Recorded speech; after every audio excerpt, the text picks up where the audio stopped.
Welcome to Pragmatic. Today I am going to explain the repair features in Odoo.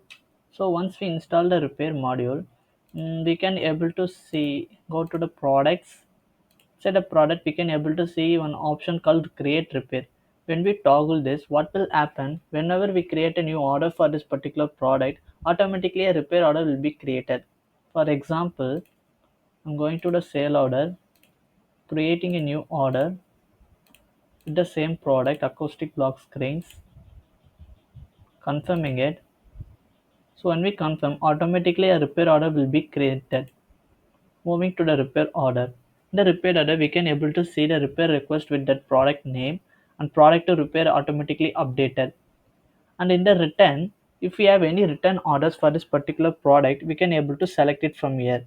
Currently there are no records, that is why it is not displaying. So in the under warranty, when we toggle this, what will happen? It will consider as this particular product as a warranty. So we don't need to pay any amount. So if it is not under warranty, we can simply remove it. And under the tags, we can able to add the tags whatever we needed. For example, it is related to the screen, so I'm adding a tags called screens.